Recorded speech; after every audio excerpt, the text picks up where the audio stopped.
Andito ako ngayon sa Escoda Street sa Maynila, malapit sa PGH, Staff Avenue, dahil meron kaming art exhibit dito sa may Marcelina Street, corner Escoda Street.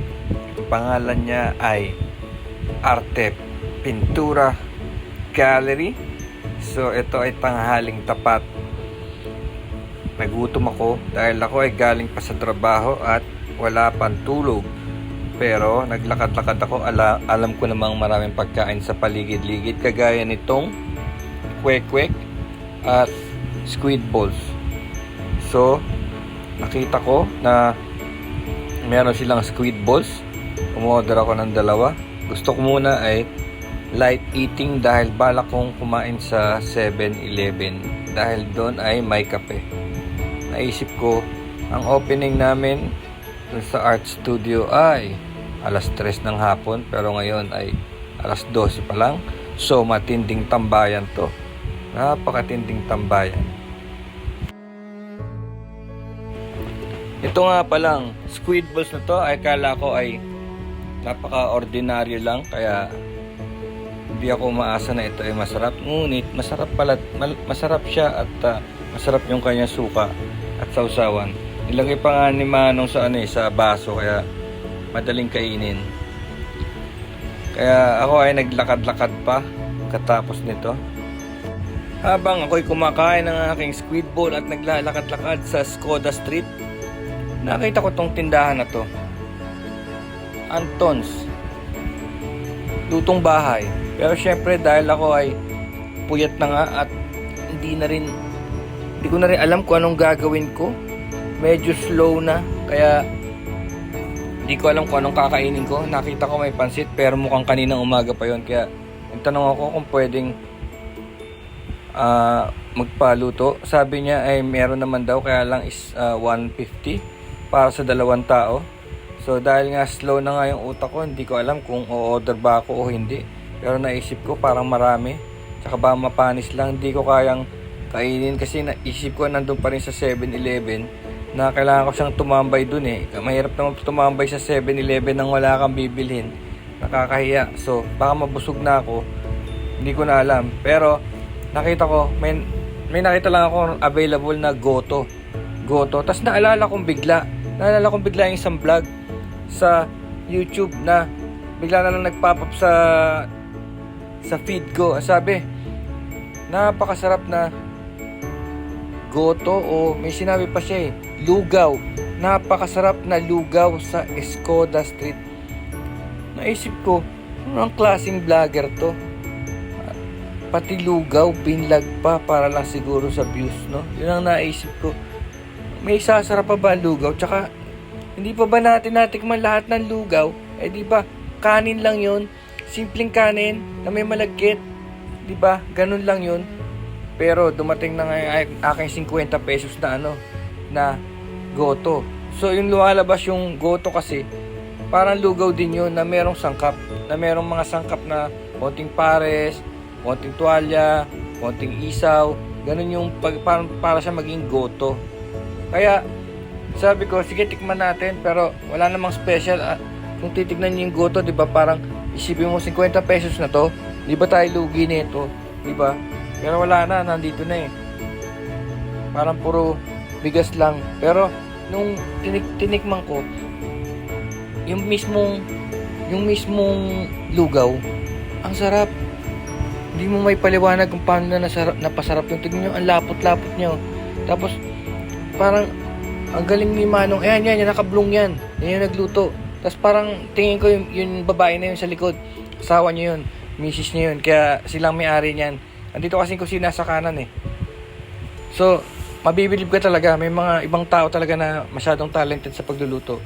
Dahil sobrang sarap niya. Pinaspasan ko. Talagang comfort food. Kumbaga, kung ikaw ay binagyo, pag nakatim ka nito, talagang gaganda ang pakiramdam mo. Pinaspasan ko nga ang pagkain yan. Kaya, sa sobrang sarap. Meron pala talagang ganun. Hindi ko may paliwanag. Parang may manok na dun sa loob ng ng bigas. May dun sa malagkit may manok na hindi na siya kailangang kagatin pa dyan sa labas. Naalala nyo yung rasons, yung halo-halo ng rason, di ba pagka lumabas yung halo-halo ng rason, walang laman, di ba? Parang walang laman talaga, nilalagyan lang ng leche plan sa ibabaw o ice cream kung anong gusto nyo, pero wala talaga siyang laman kasi ang ginagawa ino-osterize siya, kaya yung sangkap niya nandun na sa sabaw, no? Parang sasabihin mo napaka-plain, parang tao kasi gusto tambak ng ingredients, di ba, para masabi mong hindi ka lugi. Yung kagaya ng mga pares overload, di ba? Papakita nila na may kompleto, may siomai, may pares, may ano, di ba? Pinapakita na maraming laman yung plato, kaya naiisip nyo na hindi kayo lugi. Pero totoo pala hindi ganun, kasi mahirap pakainin yun eh. Pero pag pinaghalo-halo mo pala, mamamangha ka, no, na pwede pala talagang sumarap ang isang pagkain ng kahit wala ka nakikitang sangkap. Para bang itong simpleng lutuin na to ay hindi siya kailangan magyabang o hindi siya mayabang, pero pagka nakain mo, hahanga ka sa nagluluto nito, no? Parang yung sa pelikula, no, yung nagpapabugbog muna tapos biglang bida pala siya, di ba? Magaling pala siya, parang FPJ ganun. Sa simple lang, tahimik lang, pero pagka oras na ng bakbakan, yari silang lahat, di ba? Parang ganun sa pelikula. Ganito yun, ganito pakiramdam nitong lugaw na to. Tsaka hindi ko to sinadya. Kagaya na sinabi ko sa inyo, nagpapalipas lang ako ng oras dahil 3 oras pa bago mag-opening yung aming art show. So marami akong oras na na itatambay, no. Hindi ko alam kasi hindi naman ako tiga rito eh. Kaya nangyari, puyat na, ang init pa, no. Puyat na, wala pa akong tulog niyan. Bali, sobrang puyat talaga. Pero nagulat ako, salamat sa Diyos, kaya pa. Ayan, meron silang moving, tapos ayan ang pangalan nila, Anton siya, Anton. So okay yung nakita kong video. Hindi ko pinanood yung video yun, parang nabibwisit lang ako kasi ultimo lugaw binibida pa, di ba? Parang inisip mo, lugaw, bibida mo pa ganon. Yung pala, meron pala talaga mga kakaibang lugaw, no? So ito yun, nabigla lang din ako, hindi ko alam na may ganun nga. Parang alam mo na lahat, pero kulang pa pala kaalaman mo sa pagkain. Meron talaga magagaling kasi Maynila to, Maynila. Malapit lang dito yung Binondo. Di ba Binondo, nandiyan yung magagaling magluto. Ultimo nga yung bakery na yan eh. Yung bakery niya, yung mga trabador niya, sasalta ng Chinese, no? Sasalta sila ng Chinese, tapos asap ng tinapay nila. Hindi kagaya nung dito sa Marikina. Masarap din naman, pero sila talaga iba silang gumawa. Meron silang sikreto, kaya mahirap talaga. So ganun na experience ko. Tikman nyo yun. Sa to? Skoda Street. Bali, alam mo PGH, Philippine General Hospital, di ba? Yung kali sa tapat doon, Skoda Street yun. Mula Taft Avenue, di ba? Taft Avenue, Manila. Galing kang Espanya, no? Nasa left side yun. Bali, mag-U-turn kayo. Yun, Skoda Street yun. Bali, sa sobrang sarap nito, maaaring pag nagawi ako sa malapit sa area, sasadyain ko talaga to. Kasi gusto ko matikman yung iba pa nila. Yung pansit nila siguro malupetski. Yung pansit at saka yung tapsilog, mga ganon. Kasi kung yung goto nila, napasarap nila ng ganon, ano pa kaya yung iba? Pero palagay ko, specialty nila yung goto nila. Kasi nakita nyo, may goto on wheels nasa labas. Palagay ko yung goto on wheels sa gabi yun. Sa gabi yun, paikot-ikot yun. Tumatambay-tambay kung saan-saan. Tapos nakita nyo pa yung isa, yung grill. Sa gabi siguro yung barbecue grill na sa labas. 'Di ba? May karatula din, 'di ba? Kagaling, no. Galing ng negosyante, no.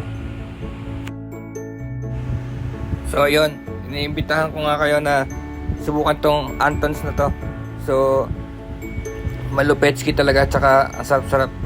So, ayun, tuloy tayo sa ating Manila walking.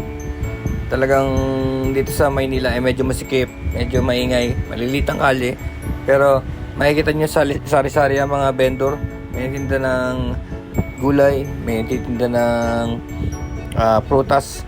May nag-offer nga sa akin eh, pero alam nyo yung mga prutas na nung galing China, pero kasi malapit sa Binondo nga eh, kaya ganun ang tinda nila. May supplier sila dun eh, parang on wheels sila eh, oh. ang saklap nga lang kasi niyan, tignan mo panay vendor after vendor. Di natin alam kung may lisensya ba yan o something. Ang nangyari kasi pinasisikip nila yung kalye, tsaka syempre madumi, no? Hindi yung sanitary nila hindi tama, no? Dahil nakatambay lang sila diyan, pero palagay ko may basbas din yan kasi wala namang mahuli sa kanila. Eh sinasabi ko yung yung gulay nila ay yung prutas parang galing China, di ba? Yun yung mga ket-ket, no? Tsaka tignan mo, parang lumanding dito yung parang manibalang pa lang para tumagal. Ayan, no? Nakita ko yung ano nila, yung strawberry nila, kalahati pa lang yung red, eh. Kalahati pa lang yung nagiging red, yung kalahati, puti. Kala ko saan galing yun. So, yan. Imbitahan ko kayo. Yan yung Taft Avenue na yan, eh. Taft Avenue. Ayan na. Okay, sige. Tignan nyo pag nagawi kayo dyan. Masarap talaga. Babalik ako doon. Peace.